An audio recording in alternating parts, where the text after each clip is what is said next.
detective, thrill me. Thanks for joining us again. Episode 3, Jared. Slasher, Season 4. We're going through this bit by bit, reviewing each episode as they come. And let's just dive straight into this one, because I've got some things to talk about here. Third episode was an interesting one from my perspective. I'm going to come straight out and say easily the worst of the three. I didn't really understand where we were at the end of it. Not enough Cronenberg. His antics are the best part of the show, to be honest. Like, every time he's on there, I was in hysterics in this episode. Yeah. In his small cameo where he just rocks up in a flashback. Again, dude, the brown hair's not working. And I believe you said to me while you think maybe they went for some de-aging? Oh, well, there was one particular shot where I looked at it and I thought, have they tried to smooth things there a little bit? But the more it went on, I thought, no, perhaps I was off. But one of the first shots of him just looked a little unnatural. Maybe it was the hair. Maybe. It didn't really gel for me. Okay. And there wasn't a lot there, especially when we talk about theories, Jared. I mean, I'm coming up with not much in the theory department from this episode. We're still rifling through evidence bags of bird shit and trying to come up with something there. Yeah, I'm still awaiting on lab results.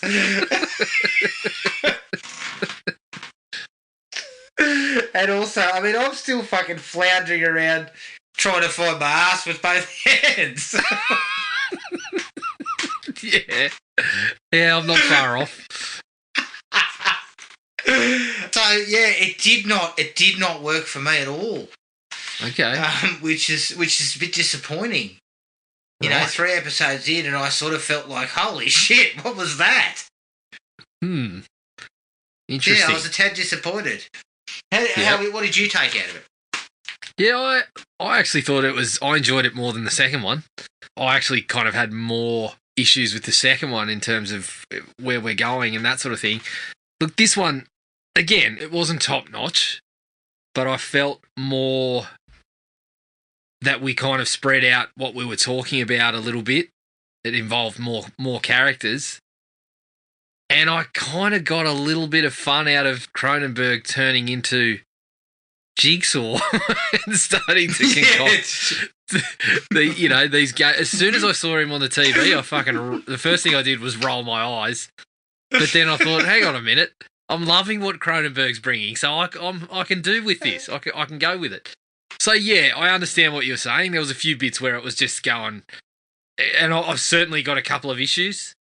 But I felt entertainment-wise, I felt it had me a bit more than the second episode. Okay, interesting. Best things about the episode, Cronenberg. Whenever he's on screen, he is berating people and teeing off left, right and centre. Yep. And I kind of dig it. Like, he's not the world's greatest actor.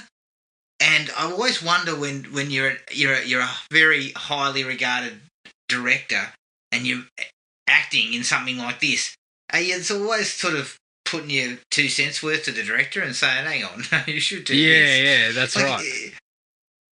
I always wonder whether he puts his hand in it or whether he just sort of goes, well, I'm here to act, so I'm not going to worry about that.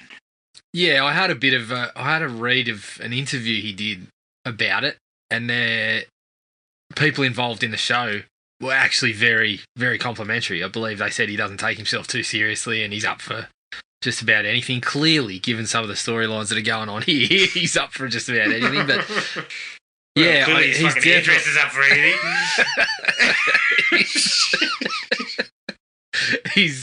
He's certainly one of the best things about the show, though. Oh, no doubt. It would have been, you know what I would have liked to have seen too? Perhaps he acted in it and also maybe directed the pilot. The first episode, that would have been kind of cool. Mm. But, you know, obviously he's just doing an acting gig. But he is by far the most enjoyable presence on the screen.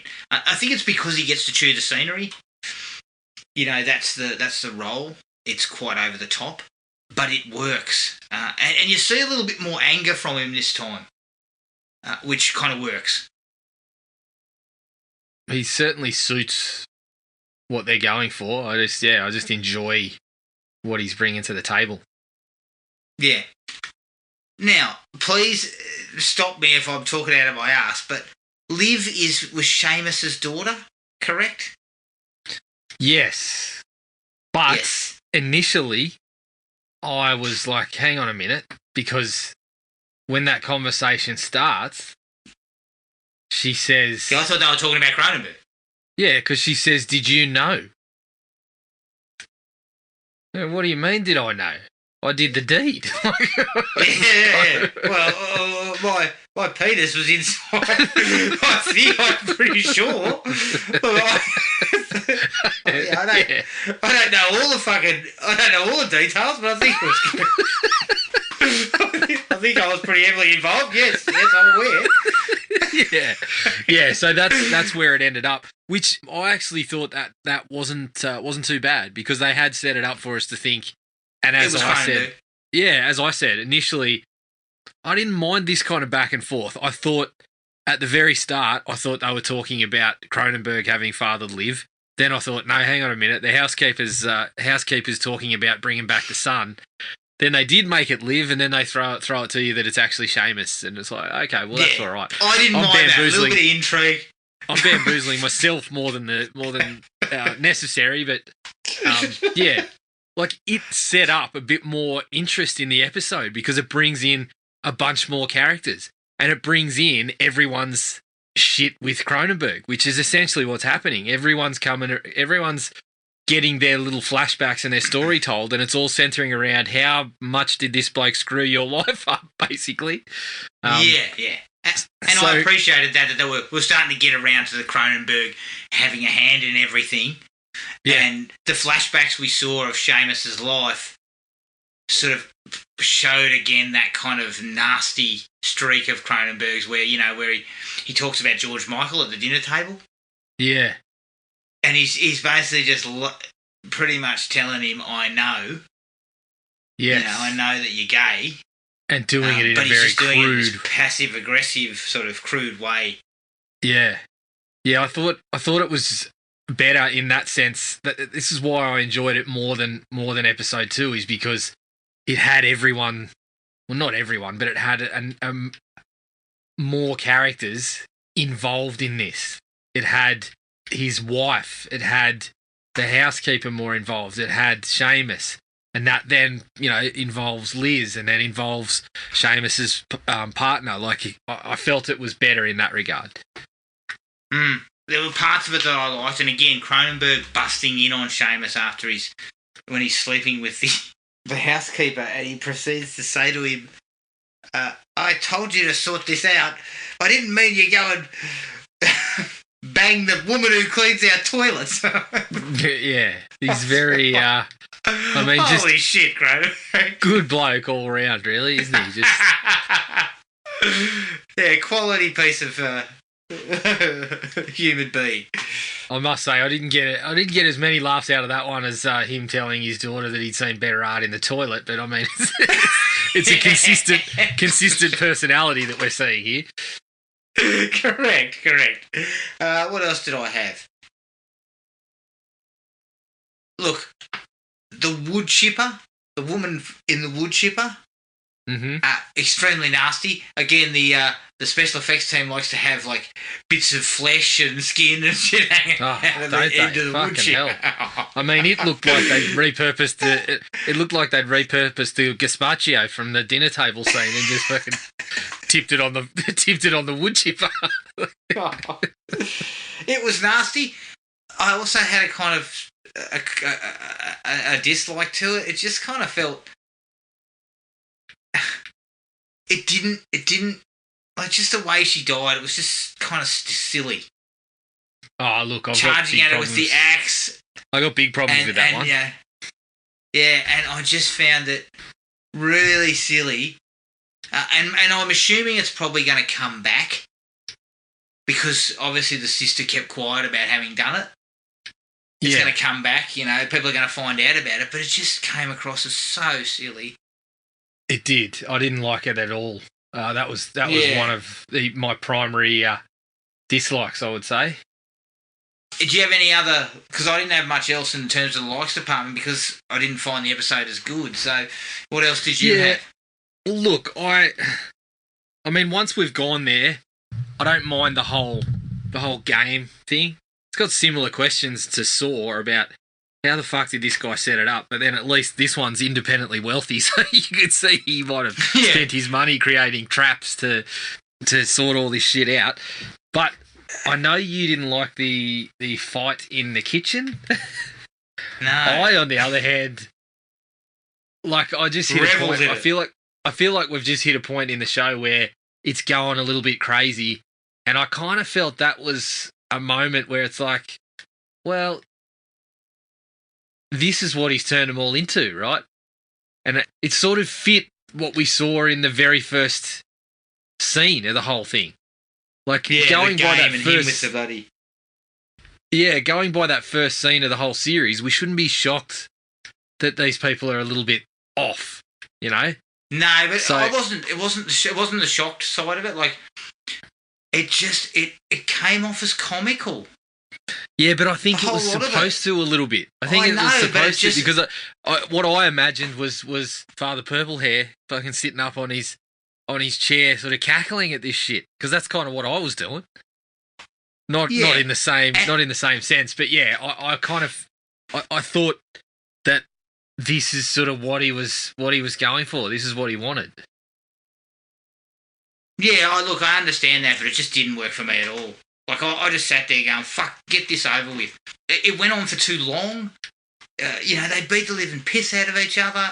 I mean, at one point, the woman gets hit full on in the head with a wooden chopping block and just goes down and gets up almost instantly. As if you haven't... I mean, fuck, she is Jason Voorhees. I was just like... Yeah, no, look, I didn't mind it so much. I didn't find it to be... I know it went on for a while, like it was certainly not short.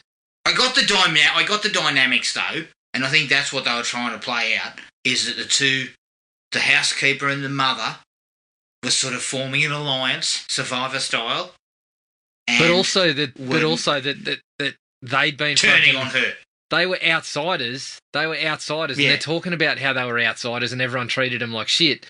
But at the same time, your behaviour right here just shows you're all in. You're in it. You're part of the family. Yeah. This is exactly what he wanted from you, right? Yeah. Like, so there was that part of it that I didn't mind there, and there was parts of it where I thought this is a bit silly, but then there was other parts. I mean, we're biting off fingers by the end of the fight. I know. Sitting there going, come on, where are we getting to here?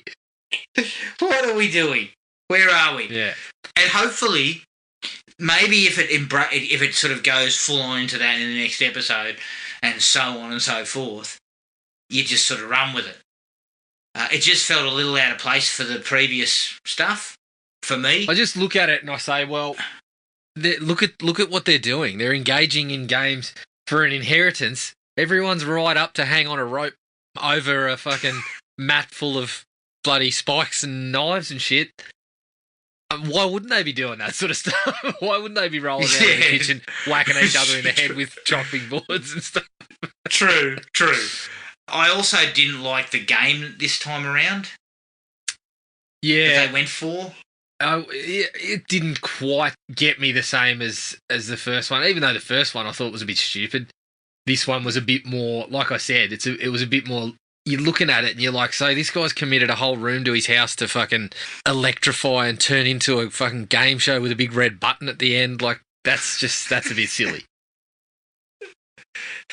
Yeah, it didn't work. One of my least favourite type of sequences was on offer in the first couple of minutes of the episode, where everybody comes back after a traumatic incident and just seems to scream and yell and fucking just yell at each other and point fingers, and it was just a fucking cacophony of people fucking yelling. And I was just like, this is unhelpful. See, I actually liked that too. I liked how it started. I liked how it came in and it was in slow-mo and you see everyone fucking carrying on. And so they actually cut a bit of that out by just having that slow-mo shot of, I think it was Liv walking through the middle and everyone else in the background sort of falling in heaps. I didn't necessarily love all the finger pointing, but I thought, again, it's probably a fair reaction. Like, you would expect people to start... They're all pieces of shit, so they just spent the next couple of minutes pointing out how everyone was a piece of shit. Yeah. There was also a sequence which I'm assuming will come back, and it possibly plays into my theory side of the house, but the whole sequence with Vincent and Liv in the woods, which was a little bit sleazy, but also it kind of must sort of fall back to him, and I still feel it, falls back to him not being who he says he is. But I didn't particularly like the scene, how it sort of played out. It didn't really work for me. You talked about the wood chipper. What was your issue with the wood chipper? Oh, look, I know they're all shit people, but like having one of them just out and out fucking murder someone and then just go on with it like it's nothing, I think is possibly a step too far. Yeah. And it takes away, it tied in with another one of my likes that I feel like perhaps we're not getting enough kills at the moment. We're not getting enough of the killer. Yeah, because we only got him at the end. Yeah, so I'm starting to feel like we need a little bit more of that. And just quietly, Seamus, if there's a fucking murderer in the room there and you're checking through the peephole, perhaps duck out of sight. yeah, that's right. I mean, you've got a secret wall to fucking run away behind. Like, yeah, I'd be getting out of there. Just don't stand there like a moron, mate. Yeah, but yeah, the sister, it was just too far. I know she's not likable. I know that none of them are really supposed to be likable, and we are getting the sense that everyone's a little bit twisted, and Cronenberg has kind of got his way a little bit in turning them all into, what can they do for number one? What can they do to look out for themselves? But I'm not sure that was the way to go. I just had a bit of an issue with it. The way that they did it with Seamus was better. That he he was an arsehole. He would screw his brother. Yeah. And make him fall off the rope and get hurt, so he was out of the game. But he wasn't going to just fucking chuck him in a wood chipper and grind him up. Correct. There was, and then they go back and they get a sense of why you're like that. And I'm sure we're still going to do that for the sister, but it made you still had a little bit of empathy for Seamus because he had this put upon him, whereas now she's just straight out murdered someone. So unless she is one of the people involved, I got a bit of a problem with that. Yeah, agreed. I didn't see anything useful in that, but I sense it'll come back. But again, it's either going to be a red herring or she is one of the killers involved. Yeah, that's right. So either way we slice it, we might be on the money that she's involved. I don't think she is. Out. I don't think she is either. She is, but that's why I've got a problem with it. But if it turns out she is, then it probably lends itself into being more than one because you wouldn't give that away already, would you? No, of course not. There's a few problems there that I just didn't like it in terms of characters and whatnot. But I guess you then go into the fucking blue in the kitchen and when she's getting whacked in the head with a breadboard, you're not too concerned because you've seen that already. So maybe they work sort of calculated in that sense, but you didn't particularly like that scene, so it didn't work for him. No, but that's still too much. Like, we could have still had the fight, we know why those women wanted to belt her, and that had nothing to do with her grinding someone up in a wood chipper. So we didn't need the wood chipper situation. I think it would have been better that if the lawyer woman had gone outside to get something and disappeared. And no one knows where she was, like we assume the killer took her. Well, yeah, I had a slight concern that we didn't really see the killer all that much for this episode. We're going these really long stretches without actually seeing seeing him or her. So to use a character up like that was sort of a bit of a curious choice, I guess. I don't know whether the sister angle is going to go anywhere, but now that you've kind of seen her do that, I'm not sure that there's any more to it. I just a little bit confused, I guess, as to where it's going. But I don't think it's going to end up with her being involved in the killings. So to do that the way they did was just a bit of a curious choice, I guess. Yeah, and the killer, I would like to have seen more of the killer. Look, the show's never going to sort of stick the killer in your face 24/7. It's not like Jason or something like that where we need to see. Yeah, they're the character that we're there to see. But I think though the killer was used quite well in the first 2 episodes. You know, we saw them in fleeting glimpses. Yeah, we've spoken about how what they've taken on the 4 series now is bloody hard to try to take the slasher formula and put it into a TV show that's going to run for 8 episodes or whatever it is, because you got to have stretches developing the characters if we're going to be spending that long with them. So there is going to be portions where the killer's out of the action. But as you said, I felt when the killer was involved in the first couple of episodes, it was really good. Like, it was well handled. Yeah, just the fact that it was... Because this episode was what? It was roughly 55 minutes long. And we only got the killer for the last 3 to 4 minutes, it felt like. Yeah, I'd like to see just a little bit more of the killer. I hope that they kind of readjust for the next episode, or maybe give us a pair of kills in the episode or something like that. Maybe that's what they're doing. Maybe they're trying to sort of build some character, then throw you a little bit of the gore and stalk and slash sort of stuff, and then, sort of try and balance it. And maybe, maybe that's going to work. But it seems like we're going to get that down the stretch, right? When we lose a few characters, we're probably going to get a bit more of that kind of stalk and slash stuff. So, yeah, in this episode, maybe, as you said, because in episode 1 and 2, it felt like it was pretty well done. Maybe that's why we were missing it a little bit in this one. Yeah. All right. Theories, Jared. We both came away from this episode kind of saying we didn't really know what was going on. No, my hands are up in the air. Like you, I'm waiting to hear from the lab. I'm sifting through evidence bags of bird shit and saying, where's this going to take us? I'm calling you up saying, you got any more leads in those bags of yours? Because I'm stumped. Yeah. I've taken to putting on deerstalker cap and walking around with a pipe and trying to kind of insinuate that I know what's going on. Look, I don't really know what's going on. No. Which makes it difficult to kind of elaborate on what we've already talked about. Yeah. You have sort of picked out the housekeeper as in your mind an important player in this whole situation so far. Well, Have you still got your eye on the housekeeper? I just felt like there felt like there was more to it in those first couple of episodes involving her interactions.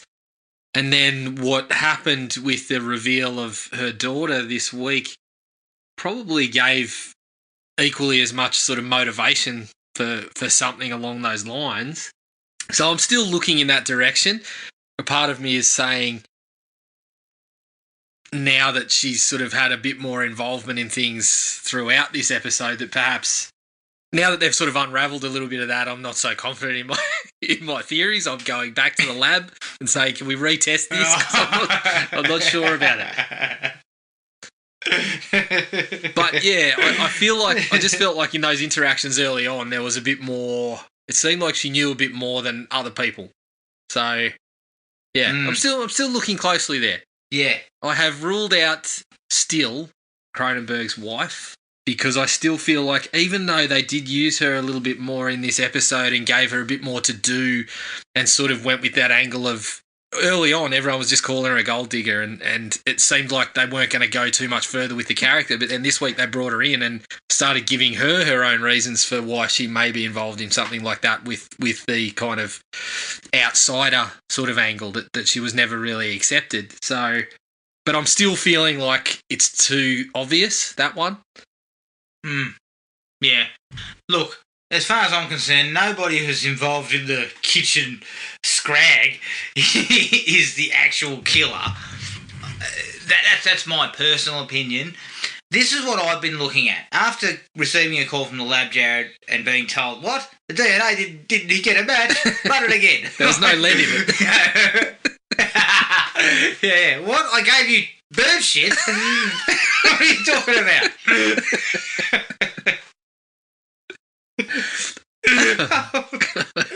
But I looked at it more holistically after the episode was over. I was kind of like, okay, who's got the most interesting motive? Like, who would have the motive that's the most interesting, that would make me think, if I was a detective, that's likely to be why you'd do it? And lucky we're not detectives, just quietly. Yeah. It'd be a cold case. I think there'd be quite a few frozen cases as well. But I've been pointing the finger at the brother, Vincent, and saying that he's not who he says he is, which, I think so far I'm looking pretty good on that front. But I actually think the one with the motive that would be most interesting is actually Theo, the other brother. The reason why, I think, is because he spent 20-odd years being blamed for his brother's abduction by this pack of fucking cretins. And he seems like a normal guy. They've set him up as being normal and kind of likeable. But me thinks maybe he gets wind somehow that Cronenberg brought this imposter in to stir shit up. It's a slap in the face. It brings back more of these memories of him being treated like shit. And he sees this reunion on the island as an opportunity to dish out some fucking revenge. Yeah, see, I think where you are on the money on that sort of thing is that if they were going to go with that angle, I don't think they're going to go with their brother that returned. Because again, that's where, when you look at this stuff, you immediately look there and say, too suspicious. So if they were going to go with that, I think you're on the money that they would go with the brother who has been painted as one of the normal ones.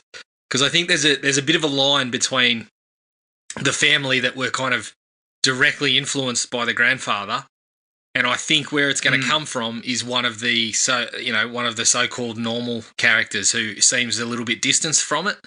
I think what you're going to find is that his claws were into one of them. And so if it is Theo, I wouldn't be surprised if you're on the money on that one, because out of that particular storyline between the two brothers, the one coming back and possibly not being who he says he is too plain to see. And I really get the sense that one of these characters that is kind of looking at everyone else or is sort of in the background and seeming to be looking at everyone else going, this is just craziness, is actually going to be playing the game and has had the claws in them from the grandfather or whatever the case may be, whatever the relationship is. Yeah, it's too easy to be Vincent, because his whole storyline, even let's say we're off base with him being an imposter. Let's say we're off base. Okay? I don't feel I am, but let's say we are. Just him being that kind of hook of the first episode that he was abducted, if he was the killer, it would stick out like dog's nuts. I've kind of pushed him to the side. Because I just don't feel like, why would you do that? You've painted it, you've sort of highlighted him anyway. Yeah. By saying he was abducted 25 years ago and now he's back. Then you make him the killer, it would just be really sort of lazy, I think. I'm certainly scrubbing him from the list. And as I said to you, I'm sort of only writing things in pencil so I can quickly erase them and write them back on the list once I find out I'm wrong next episode. Yeah, of course. That's how I operate. I usually write it in invisible ink.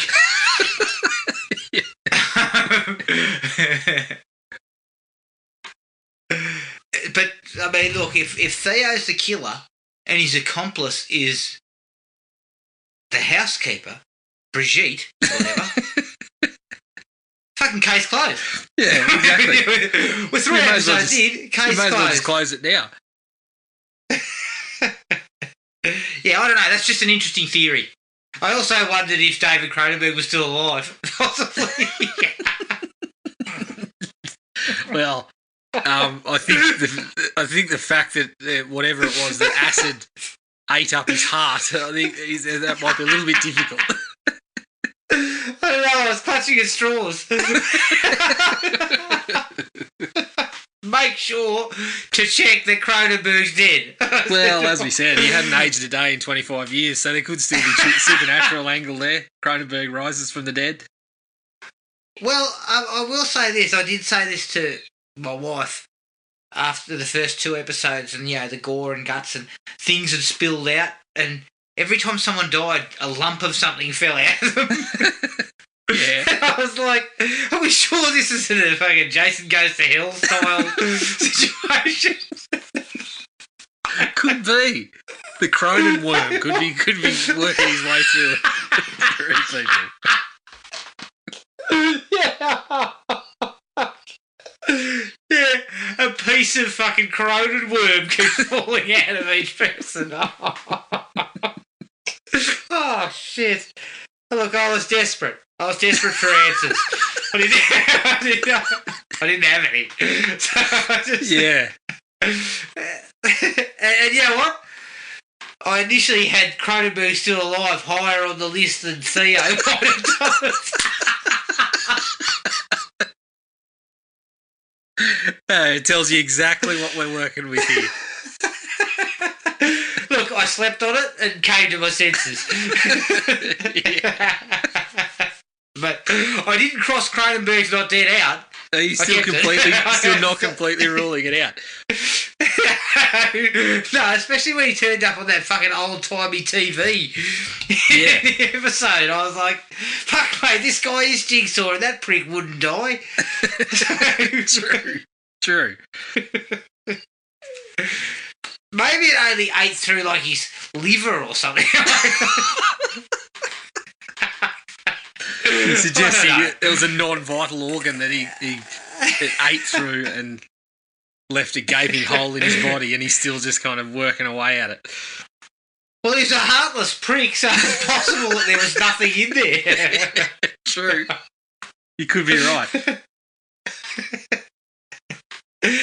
All right, I think that's everything, unless you got another theory. No, I mean, shit. You were hard-pressed getting that out of me, mate. If you come back next episode and go, I think Cronenberg's still alive, I'll fucking have you. Well, now that you put it out there, I'm thinking, what are the merits of this? I'm going to pour my resources into it. Okay. Excellent. All right, okay. All right, so that's episode 3 of Slasher. We'll get this out as quick as we possibly can in anticipation of episode 4, which I believe drops on a Thursday night in Australia. But until then, take it easy, and we'll catch up with everyone later. Cheers. Find the podcast at Podomatic or on iTunes. Don't forget to rate and review. Like us on Facebook at Thrill Me Podcast Australia, or contact us at thrillme, all one word, all lowercase, at iinet.net.au.